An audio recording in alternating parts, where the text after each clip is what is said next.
આજ હું તમને એવા સંતનો પરિચય કરાવું છું કે જે નાગર જ્ઞાતિમાં સ્ત્રી સંત હતા, ગાયત્રીના પ્રખર ઉપાસક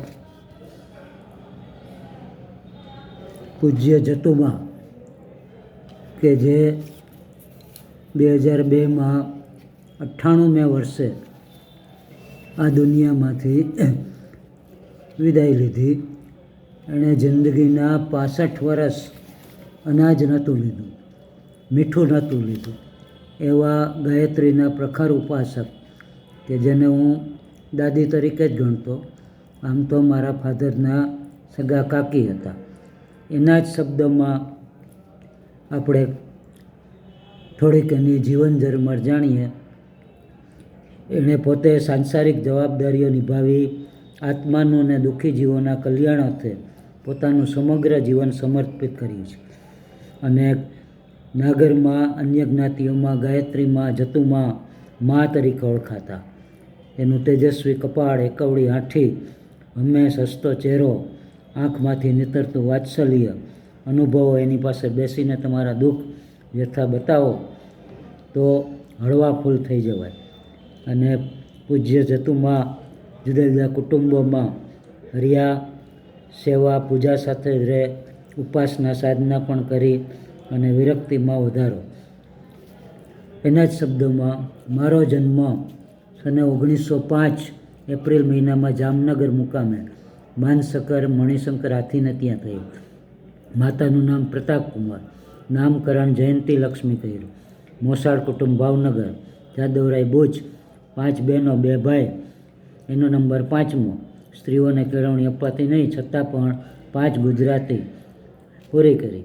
1918માં 13મે વર્ષે જામનગરના રહિત કચરા કાળા માકડ 3જા નંબરના પુત્ર હોમિયોપેથી ડૉક્ટર હતા શ્રી CR માકડ સાથે લગ્ન સંબંધ બંધાણા. સસુર પક્ષમાં 2 જેઠ, નણંદ સાસુનું કુટુંબ હતું. 4 વર્ષ જોડિયા રહ્યા, ત્યાં પ્રેક્ટિસ કરી. 16 વર્ષ સુધી ધોરાજીને નિવાસસ્થાન બનાવ્યું. સંતાન પ્રાપ્તિ ન હોવાથી પતિ પત્ની એકલા જ હતા. વાંચનનો શોખ, પુરાણો, આધ્યાત્મિક વૃત્તિ હતી. તેથી ગુરુપ્રસાદના સ્વરૂપે ભક્તિ રૂપે બીજનો અંકુર ઊભો થયો. જામનગર ગઈ ત્યારે 25 વર્ષના હતા. ત્યારે દક્ષિણ મૂર્તિ ભુજના સંન્યાસીની આનંદ લહેરી ઉતારો હતો. ત્યાં સત્સંગમાં જવા માંડ્યા, સેવા પણ કરતા. એણે પ્રાણાયામની ક્રિયા શીખવી. પછી ઉપવાસના માટે શું શું કરવું જોઈએ એનો વિચાર આવતો. અને એ દરમિયાન શેઠનું, જામનગરવાળા જેઠનું મૃત્યુ થયું અને સાંસારિક દ્રષ્ટિ બદલાઈ ગઈ. 1939માં સ્વપ્નમાં રાજકોટના મા આશાપુરાના દર્શન થયા અને એણે કીધું કે હું છું, મારી પાસે આવ. આવી રીતે પ્રેરણા મળી. ત્યાર પછી ધીરે ધીરે મનર પ્લોટમાં માઈ મંદિર પાસે રહેવા ગયા અને થોડા સમય પછી માઈ મંદિરમાં પણ રહેવા વયા ગયા. આ રીતે અને છેલ્લા 5 વર્ષ મને સેવાનો લાભ આપ્યો. મારે ત્યાં રહ્યા.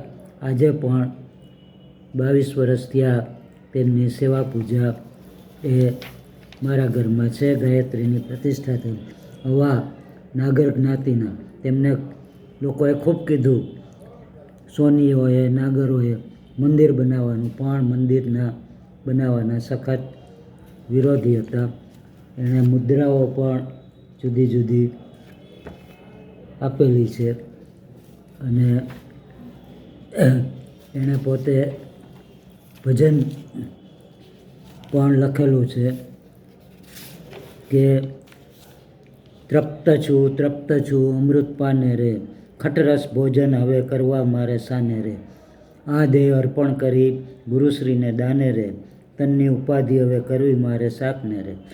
અષ્ટે પ્રહાર મન રહે સ્વરૂપ ધ્યાને રે, નિસંકલ્પ થઈને રહું આત્મતત્વ જ્ઞાને રે. શીત ઉષ્ણ વૃષ્ટિ નળે નહીં નિર્માણે, હર્ષને શોક નવો પીડે અપમાને રે. જન્મ મરણને હવે નવધરું કને રે, નિજ મદમાં રહે આનંદ ભૂલતા. અસ્તુ. જય જતુમા. જય